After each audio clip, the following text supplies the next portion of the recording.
Hi, and welcome to 30 Cases in My First Year. My name is Nancy Hetrick. I'm a CDFA with Smarter Divorce Solutions, which is my own company, and we're going to spend the next 45 minutes or so talking about marketing. And if you're a new CDFA, how do you get ramped up quickly? How do you dive in there and really get a business growing in this niche market as quickly as possible? Let me start by saying I am not a marketing person, all right? I am just a financial advisor that chose to do the CDFA just like you, and I was very, very successful in my first year, ramping up to the point where I'm now doing 5 to 6 cases a month and am expanding rapidly and hiring employees.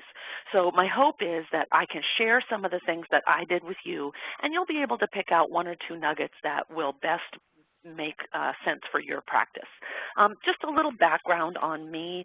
I have been a financial advisor for about 15 years, did the bulk of my career with Charles Schwab, and about 4 years ago I left Schwab to join a small boutique RIA, and because I had gone through my own divorce 7 years ago and had done all my own paperwork, and the divorce ended up going south afterwards.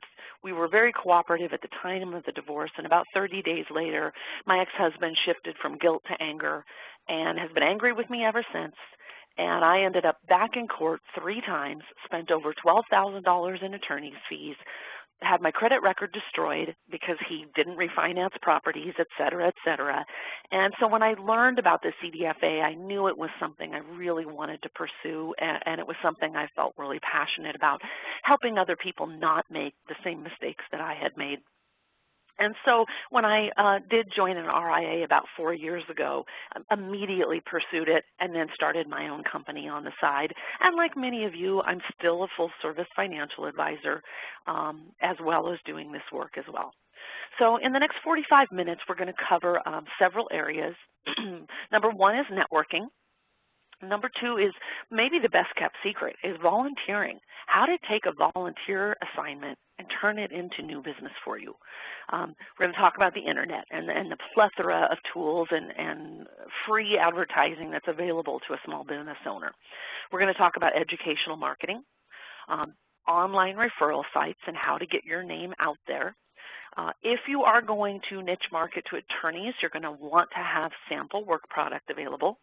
And then lastly, we're going to talk about brand strategy and how to really refine your marketing message and make sure that it's going to be the one that appeals to your clients. All right. First, we're going to hit on networking, and I found this lovely little video that is a great example of what not to do when you're networking.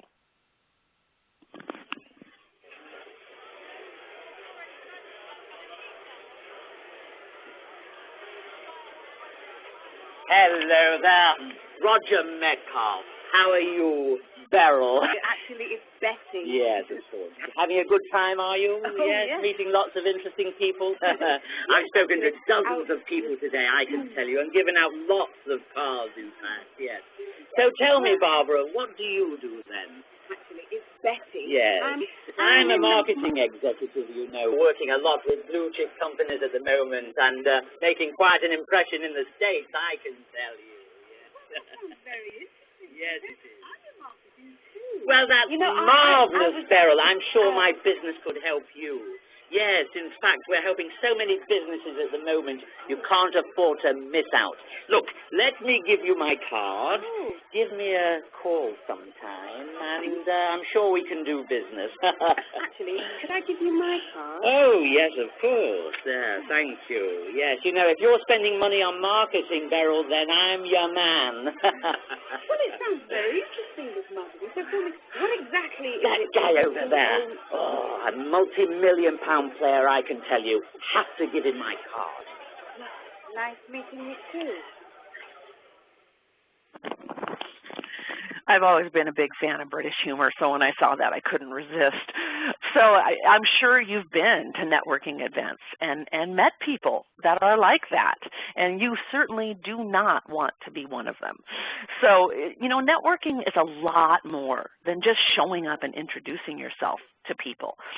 It's a useless waste of time if you're not in front of the right people.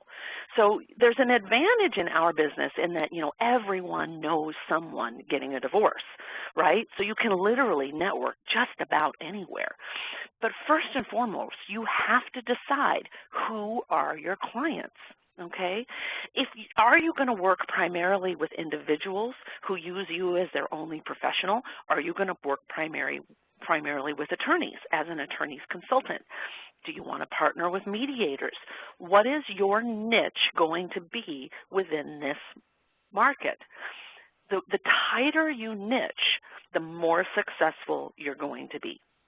Before you can come up with any marketing plan, you have to figure out who you want to be.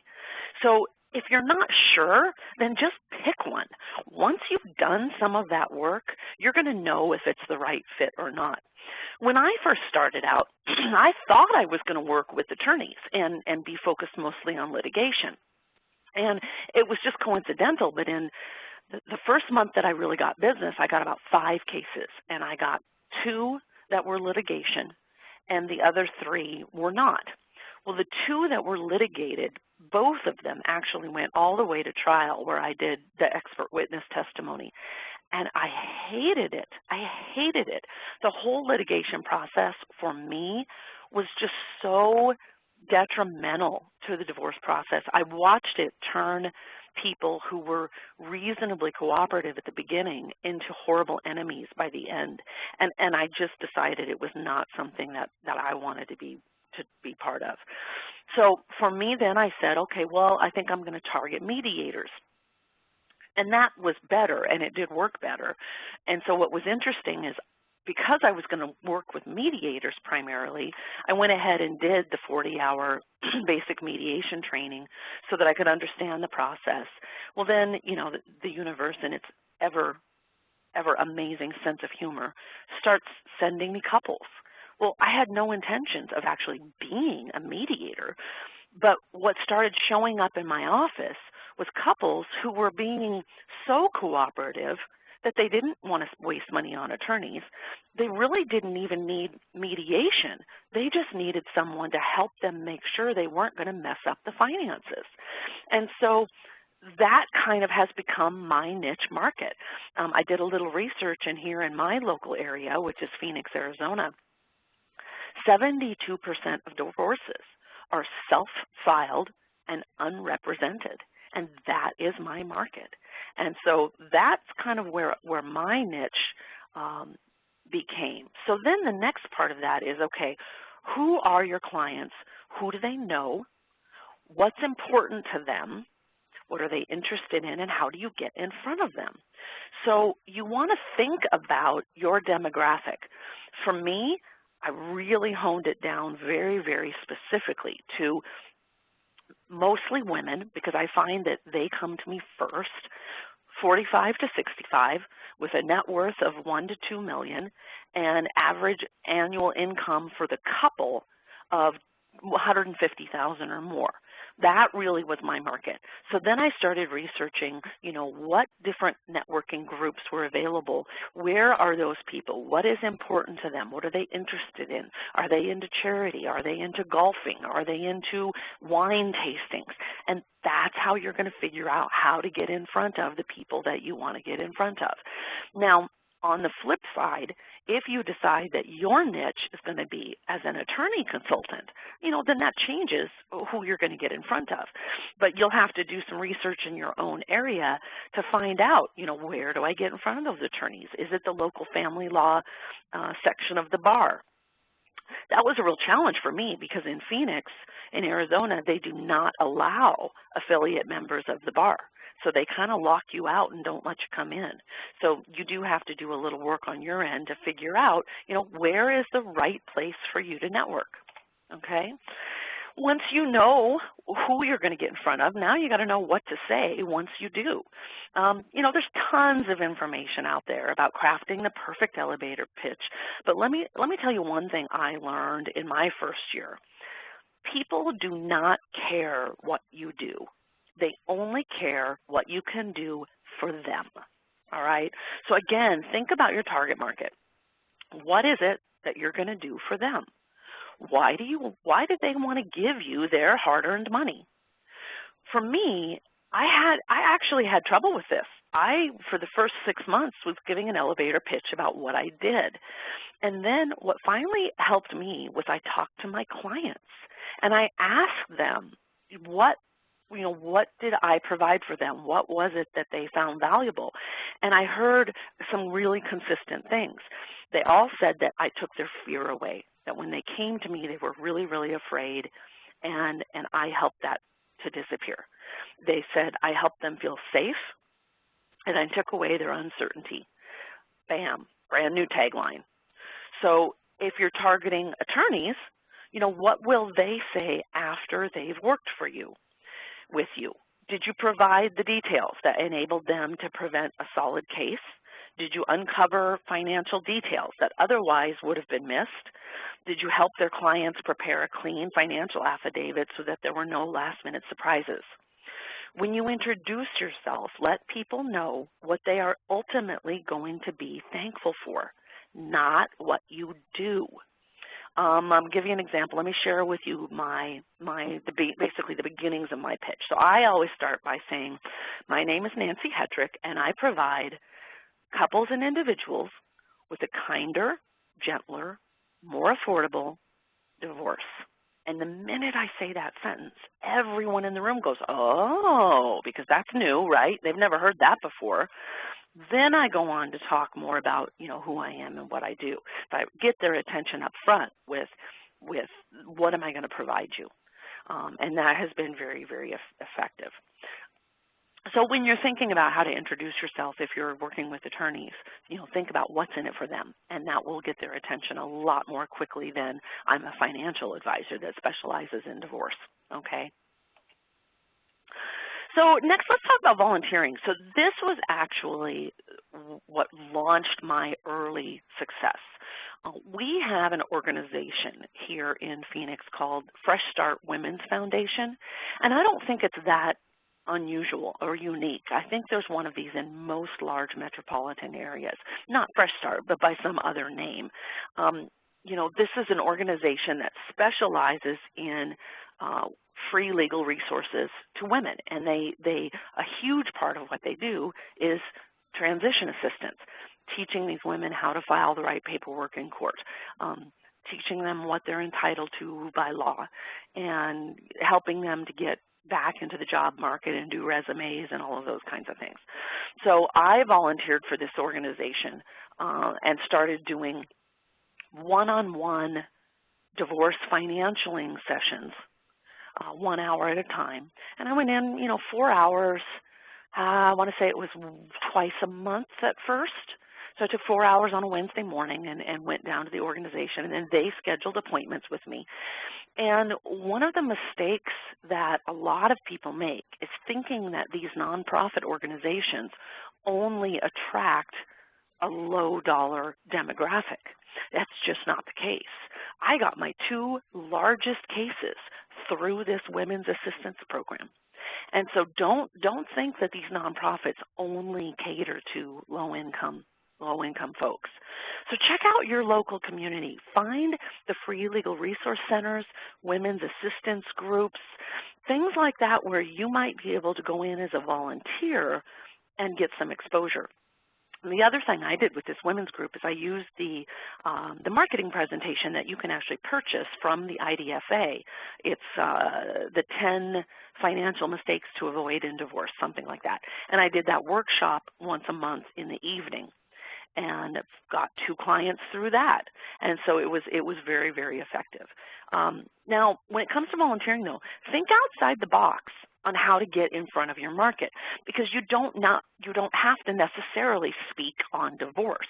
Okay, what if you went to an investment club and was going to volunteer to speak about retirement planning, and halfway through your presentation you talk about how divorce derails retirement planning? and people need to prepare for that and think about that possibility. That's a great way then to introduce that, oh, by the way, this is my business and this is what I do, and all of a sudden you've got an excellent resource for people that can potentially refer to you in the future. All right, so moving on, there it is, the whopping internet and all of the different tools that are available now to small business people, just waiting for you to dive in. When you first start out, that can be incredibly overwhelming and very daunting and difficult to know where to start. Let me say that you can do what you need to do yourself. I did it, and so can you. There are many, many do-it-yourself tools out there for small business people, and there's no reason that you can't do it, but it does take time. You have to have one of two things. You have to have either time or money. If you've got the time and you can spend an hour or two a day to, devote to some of these things, you can do it. If you don't, you got to have the money to outsource it. Start small. The first thing you have to start with is a website. I did a bunch of research on self-hosting websites and self-managed websites, and I determined that iPage.com was the least expensive and the most user-friendly. I don't know if that's still the case or not because it was a few years ago. It's a fairly competitive area. I've heard that GoDaddy is good too. You can throw up a 4-page website in about 30 minutes, but before you do that, you must know the basics of keywords and search engine optimization, SEO. If you don't, Google it. Right? Read a couple articles. Bam, you're ready to go. Actually, the best source is your web host. Whoever you choose to host your website, they will have support articles, usually a knowledge base articles on SEO. So check with that because then it'll cater the SEO to their tools for building websites and tell you how to make sure to put the keywords in and all of those good things. All right? Now, the other secondary thing about your website, before you launch into your website, make sure that you've gone through that process of thinking about your target market. Make sure that all of your content is consistent and speaks not to their heads, but to their hearts. One of the problems that we're going to have as a group is we are left-brain thinkers. Okay, we are financial advisory kind of people. Whether you're a financial advisor or an accountant or even an attorney, we're pretty much left-brain folks. So we will tend to present information in a data dump kind of way, and it's not very effective from a marketing standpoint. So you want to get out of your head and come down into your heart and think about the emotions that these people are having and what it is that you're going to provide for them. If you're going to provide people with, calming, a kinder, gentler process like me, then all of my marketing needs to reflect that, all right? So you want to have that thought process before you actually launch that website. But a decent website is an absolute must, okay? So that's the place you want to start. Once you're done with that, and you're going to get online, the other things that are going to come into play, first is blogging. If you want your website to generate any traffic at all, you have to blog. And ideally, you're going to blog every week. And I know that sounds overwhelming, but here's the thing. It can be one paragraph or a photo that you found somewhere else on the internet with your comment on it, but just something that tells the web crawlers that your web page is not stagnant. You do not want a website that is just an online business card. It's okay to have some of that where if you give your business card to someone, they can then go to your website and get more information. But the things that I'm talking about will help you to actually get people driven to your business just because you're online. And that's the goal of this online content. Now, keywords. Google is your friend. You want to learn Google Analytics, AdWords, authorship, YouTube, and Google+. Now, things that people don't know, YouTube is owned by Google.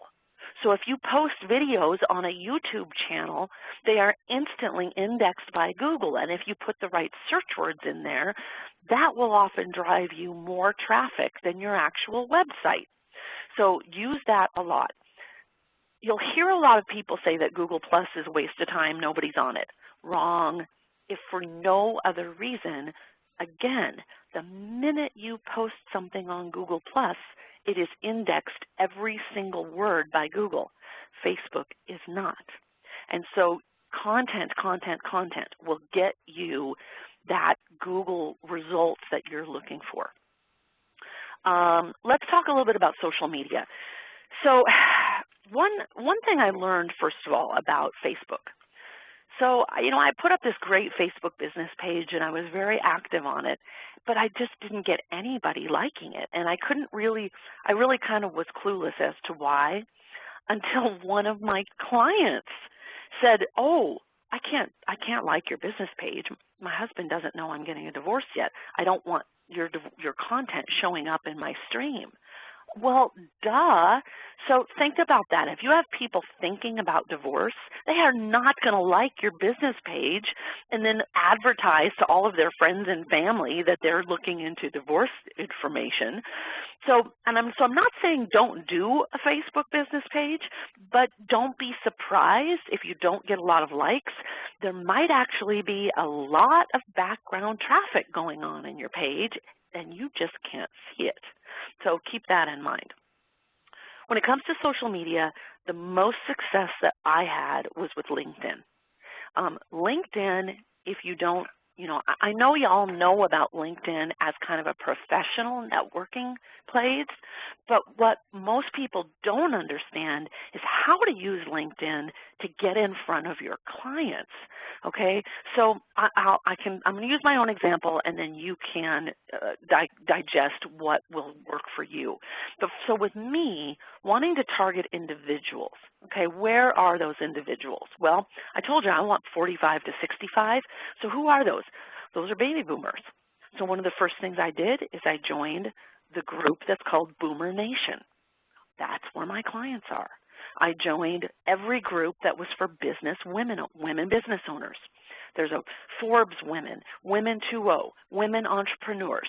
And there's tons of groups out there where your clients or potential clients are hanging out. Family law attorney groups, local family law groups, attorney billboards. Those are all where your clients are. So then once you're in those groups, content. You want to be sure you're participating in discussions. So Boomer Nation, for instance, I put out a link to a story on, gray divorce and how it was really affecting people's retirement plans. Got a lot of traction from that. It was very, very popular. So think about that. The surprising thing to me in my first year, even though I was blogging, when people were finding me online, it was my LinkedIn content that was coming up on Google because I was so much more active on LinkedIn. It was more constant updates than on my website. So I thought that was really, really interesting. All right. Now, Twitter. I did not have much success with Twitter, but frankly, it's because I didn't focus on it. Twitter was not something, because one of the things, when you are a do-it-yourself and you're doing all of these different things, I'm building my own website, I'm doing my own social media, I'm doing my own blogging, trying to get content out. There's only so many hours in a day. So you do have to prioritize your activities. And for me, Twitter was just, because I didn't know anything about it going in, and I really didn't about any of these things, but I just chose not to focus on Twitter. I've heard from other advisors that what Twitter has been very, very helpful for is not getting clients, but for getting publicity, because a lot of all of the columnists and newspaper people and magazine writers are all on Twitter. And so I did hear from CDFAs at the Miami conference that Twitter was very valuable to them in getting press. So something to keep in mind.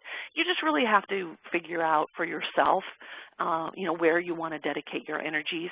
Now, and again, this is a lot. So one of the things that I did up front was I made a task list of here's all the different electronic things that I know I need to learn.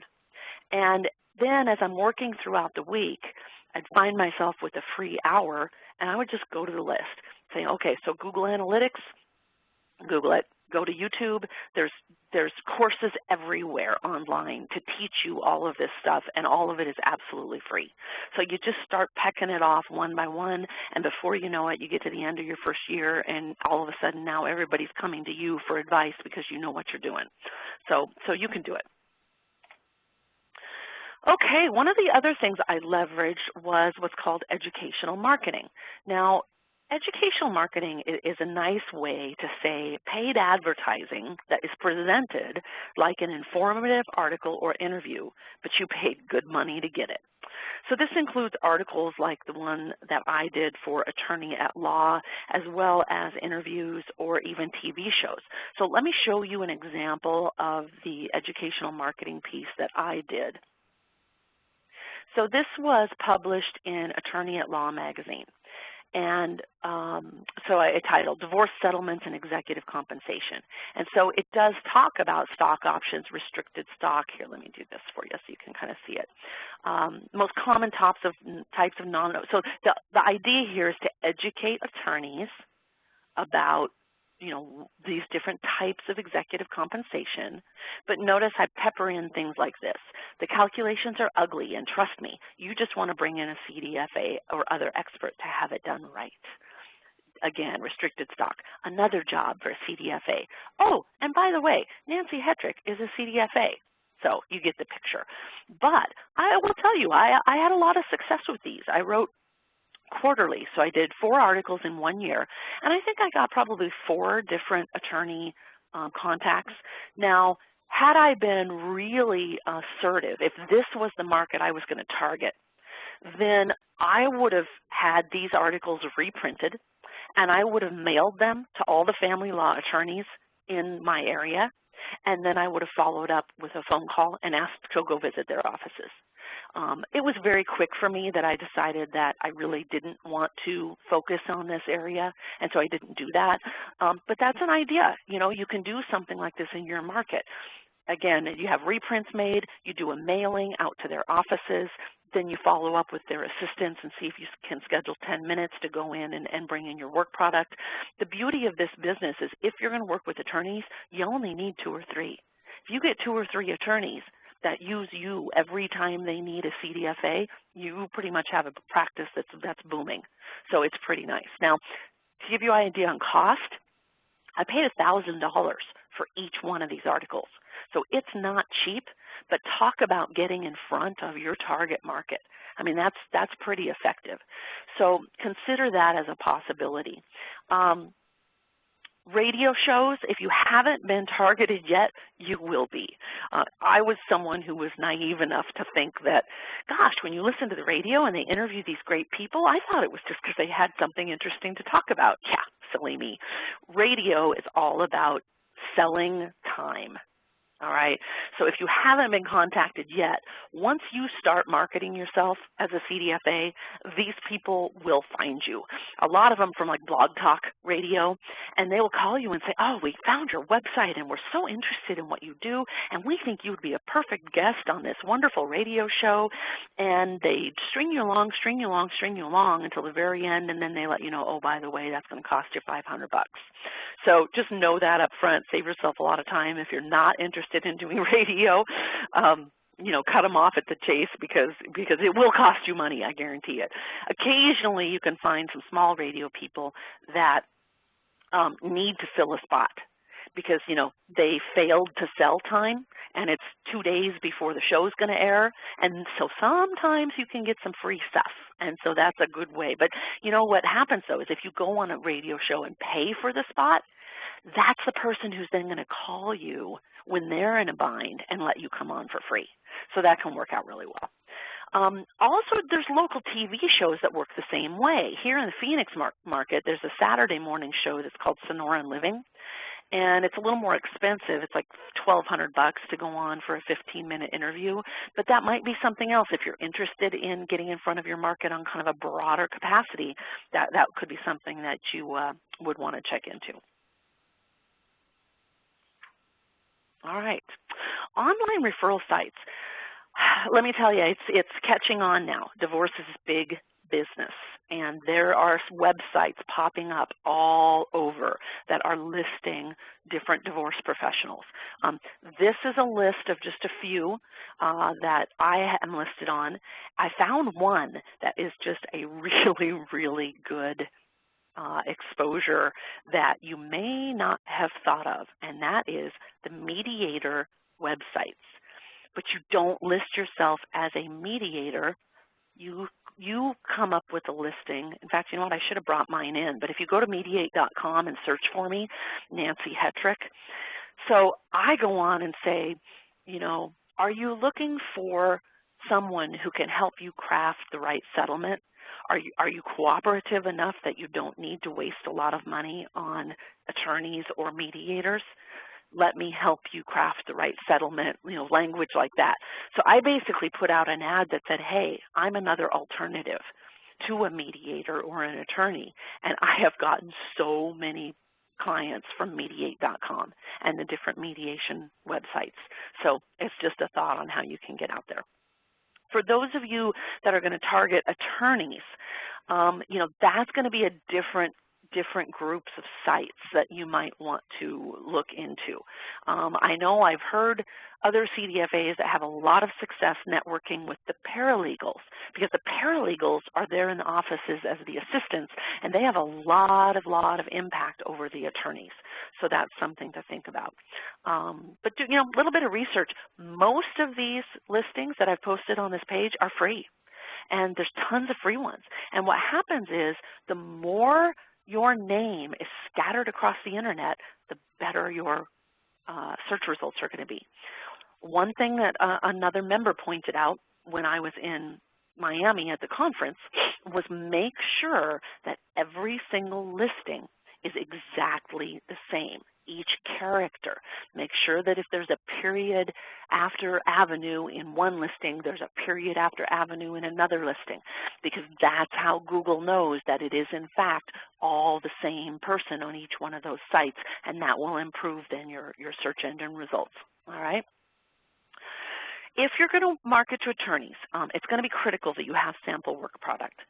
And when I say sample work product, pretty much everyone I know is using family law software. You're either using family law software or you've created your own Excel spreadsheets and different material to be able to present in court or to attorneys or to clients. So you want to bind that up and make sure that it's tabbed out very, very neatly, and that you've earmarked specific reports that will be of the most value to the attorneys. Make sure that you include a summary declaration on the cover that bullet points your main findings, okay? And so just to be clear, this sample work product is what you're going to use when you finally get that introduction meeting with the attorney, whether it's you're going to meet them for lunch or you've got just 10 minutes in their office. You're going to go in and say, this is what I'm going to be able to present. Let me show you how it's going to benefit you. And I'm going to quote Michelle Smith in a CDFA in New York, who at last year's conference put it very brilliantly when she said, all materials for attorneys need to be in purple crayon. So they can't stand having to weed through numbers. So highlight, put very clear tabs on where everything is, and include a summary that shows exactly what the bullet point highlights are.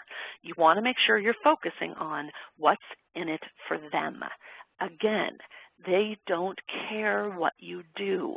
They only care what is in it for them. All right, so focus on that, and they will be your servants. All right, let's talk about brand strategy. So we've kind of peppered some of this in throughout the presentation about targeting, determining who your target market is. You can do branding after. You know, you can start your practice and kind of work out this branding later, but it's going to be much, much more difficult. If you can do it before you start, it's really going to help. So again, you start with your target market and be ridiculously specific.